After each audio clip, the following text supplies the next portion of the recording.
안녕하십니까, 용서 목사입니다. 오늘 함께 나눌 말씀은 요한복음 8장 12절에서 20절까지 말씀입니다.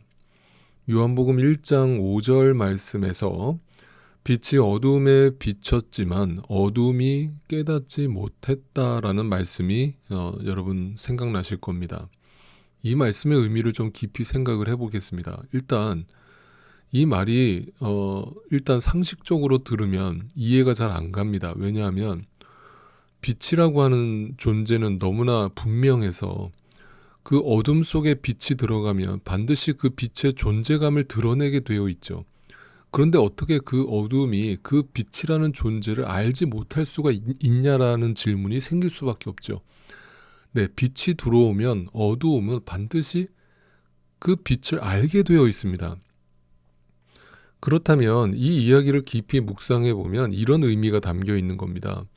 어둠이 빛을 깨닫지 못했던 이유는 어둠이 자기 자신이 어둠이라는 사실을 알지 못하고 있었기 때문인 것이죠.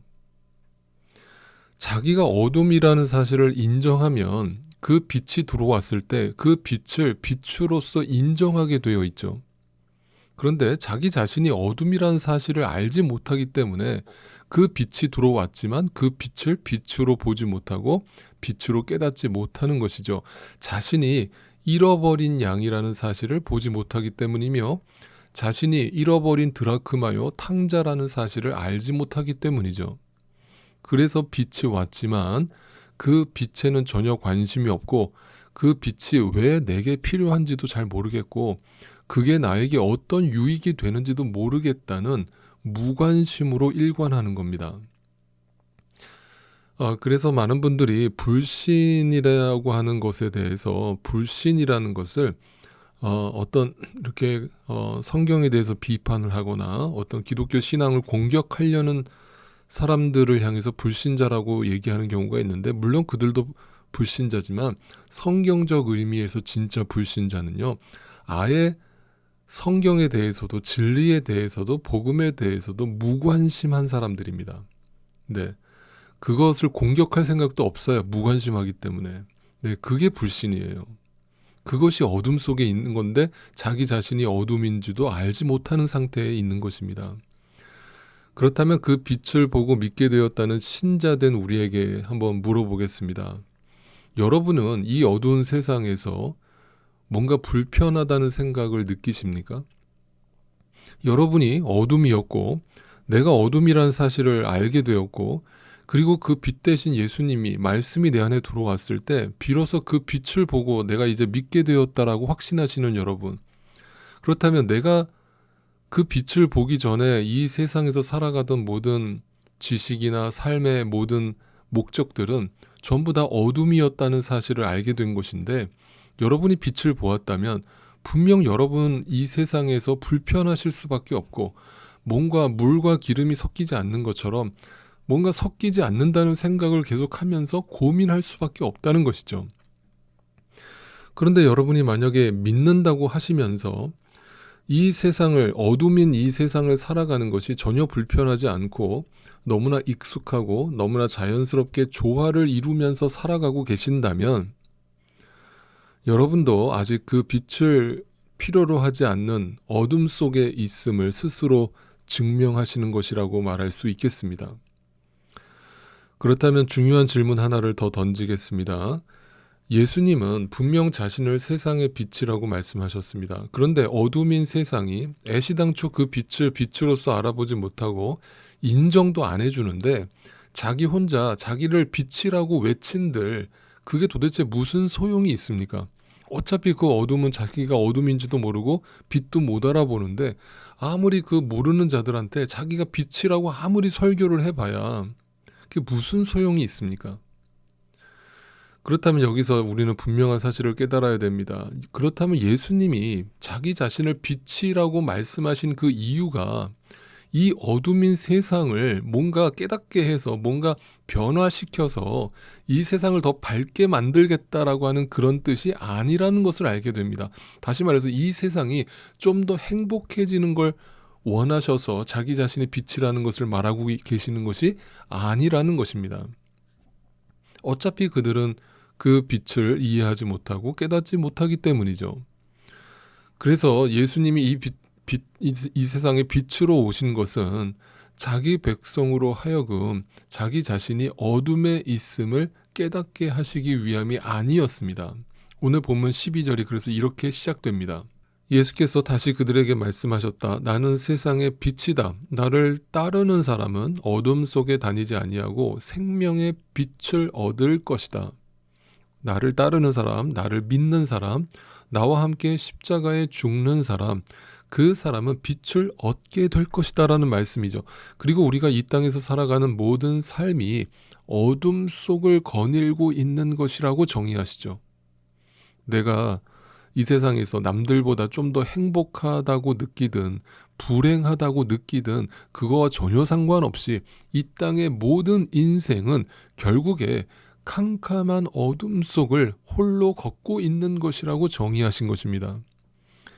그리고 그분께서 내 발에 등불이 되어 주셔서 내가 가는 길을 비로소 내가 어디로 가야 하는지를 아시고 알려주시고 인도하시겠다는 말씀이시죠. 그래서 우리가 예수를 만나게 되면 이 어둠의 세상에서 계속 정을 떼게 하시는 것입니다. 정을 뗄 수밖에 없는 것입니다. 내가 그동안 예수를 알기 전에 내가 이 땅에서 살아왔던 모든 가치관, 모든 삶의 목적이 결국은 다 어둠 속을 헤매고 다녔던 것이라는 것을 비로소 알게 된 거예요. 내가 어둠이었다는 걸 알게 된 겁니다. 그러니까 그 빛을 봤다는 사람들은 당연히 이 어둠, 이 세상에 정을 떼게 되어 있는 거예요.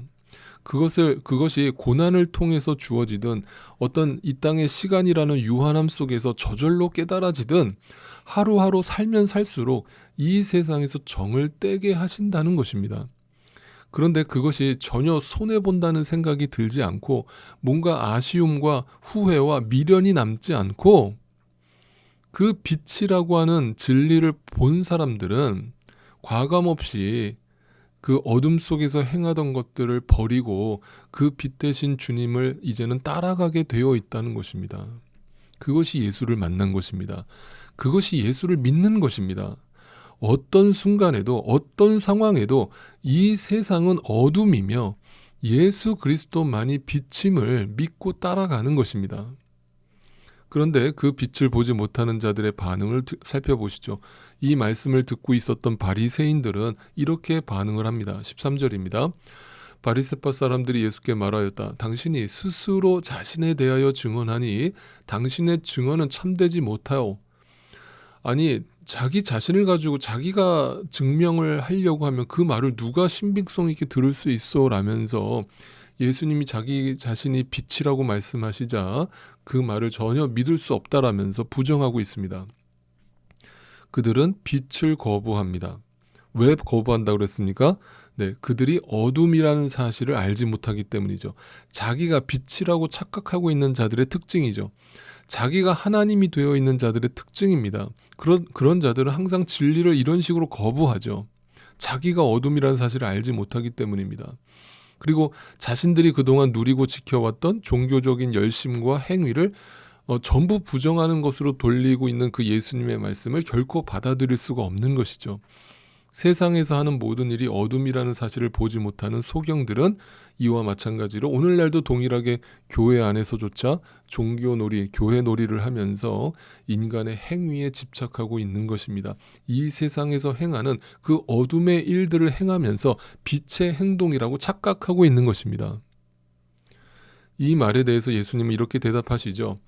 예수께서 그들에게 대답하셨다. 비록 내가 나 자신에 대하여 증언할지라도 내 증언은 참되다. 나는 내가 어디에서 와서 어디로 가는지를 알고 있기 때문이다. 그러나 너희는 내가 어디에서 왔는지도 모르고 어디로 가는지도 모른다. 여러분, 진리라고 하는 것은 진리만의 어떤 이것밖에 없다라고 하는, 그러니까 유일성을 갖잖아요. 진리라는 것은 2개, 3개, 4개가 있는 것이 진리가 아니잖아요. 그러니까 진리라고 하는 것은 기본적으로 배타성을 갖게 되어 있어요. 그죠? 그런데 여러분, 오늘날 우리가 살아가고 있는 이 세상 속에서 이런 예수님의 말씀을 들었을 때 여러분 무슨 생각이 드십니까? 뭔가 거부 반응이 드시죠. 자기만 옳다라고 말하는 사람처럼 들리잖아요. 그러니까 오늘날 기독교 신자들을 믿지 않는 자들이 바라보는 시선도 똑같잖아요. 뭔가 배타적이라는 것 때문에 거부감을 갖는단 말이에요. 그런데 여러분, 진리라고 하는 것은 반드시 배타성을 갖게 되어 있다는 사실을 분명히 인정하셔야 됩니다. 진리가 2개, 3개, 4개가 있으면 여러분, 그거는 진리가 아니에요. 진리는 상대성이 아닙니다. 진리는 절대성이고 배타성이에요. 근데 그 배타성을 남을 비판하고 정죄하는 방식으로 다가가는 게 아니라 그 진리 자체가 진리라는 사실을 증거하는 것이 배타적으로 보일 뿐이지, 남을 정죄하고 비난하고 업신여기는, 무시하는 행동이 결코 아닌 것이죠. 그러니까 그들은 지금 아버지의 뜻을 보지 못하기 때문에, 그 빛을 보지 못하고 자기 자신이 어둠이라는 사실을 알지 못하기 때문에, 자신의 발가벗음을 보지 못하기 때문에 결국 그 진리를 거부하고 있는 것입니다. 자신의 상식과 지식을 의지하면서 그것을 거부하고 있습니다. 그러니까 예수님께서 쐐기를 박으시면서 19절에 이렇게 말씀하시죠. 그러자 그들은 예수께 물었다. 당신의 아버지가 어디에 계십니까? 예수께서 대답하셨다. 너희는 나도 모르고 나의 아버지도 모른다. 너희가 나를 알았더라면 나의 아버지도 알았을 것이다. 이 말을 뒤집어서 얘기해 볼까요? 너희는 너도 모르고 나도 모른다, 이 말이에요. 너 자신이 어둠이라는 사실도 알지 못하고 내가 빛으로 왔다는 사실도 알지 못한다. 그래서 너희는 나를 알 수가 없고 아버지도 모른다. 그러니까 그들은 분명히 하나님 아버지를 알고 있다고 확신하는 자들이었고 하나님 아버지를 믿고 있는 자들이었는데, 그들한테 믿음이 없다라는 것을 분명하게 쐐기를 박으면서 얘기하십니다. 자, 빛을 본 자는 어둠 속에서 행하던 모든 일을 배설물로 여기고 버리게 되어 있는데, 그들은 자신의 종교적인 행위와 열심에 갇혀서 그것이 빛이라고 확신하면서, 자신들은 하나님 아버지를 확실히 알고 있다라고 믿으면서 그 어둠 속에서 여전히 행하고 있었던 것이죠. 어제 우리가 살펴봤던 가늠한 여인의 이야기에서도 그들은 자신들이 어둠이라는 사실을 알게 되자 모두 예수를 떠났죠. 근데 알았음에도, 찔림을 받았음에도 그들은 그 빛을 받아들이기보다는 오히려 그 빛을 죽이려 했던 것이죠. 그것이 십자가 사건으로 드러나게 된 것입니다. 지금까지 어두움으로 살아온 자들이 그 어둠의 방식을 절대 포기할 수 없다는 몸부림이죠. 자신의 행복과 자신의 쾌락과 자신의 잘남과 자신의 의와 자신의 선을 절대 포기할 수 없기 때문에 오늘도 빛 대신 예수를 죽이는 것입니다. 그래서 빛이신 예수가 우리 안에 들어오면 제일 먼저 하시는 일이 나의 어둠을 폭로하시는 것입니다. 그리고 그 어둠을 폭로하신 후에 빛을 내 안에 들여보내시면서 내가 죽는 경험을 하게 하시는 것입니다. 그런데 내 안에 그 빛이 보이지 않으면 나는 결코 죽지 않을 것이고, 날마다 그 빛을 부인하면서 오히려 예수를 죽이는 삶을 반복하고 말 것입니다. 오늘도 바라옵기는 여러분이 어둠이었다는 사실을 분명히 보게 되시기를 바라고, 그리고 빛 대신 예수님께서 여러분에게 오셨다는 사실을 분명히 보게 되신다면 하루하루 예수 그리스도만이 이 인생의 답임을 기억하시고, 오직 내가 이 땅에서 해야 할 일은 날마다 내가 죽는 길을 걸어가는 것밖에 없음을 분명히 알게 되시기를 간절히 소망합니다. 그것이 빛을 본 자들의 삶일 것입니다. 십자가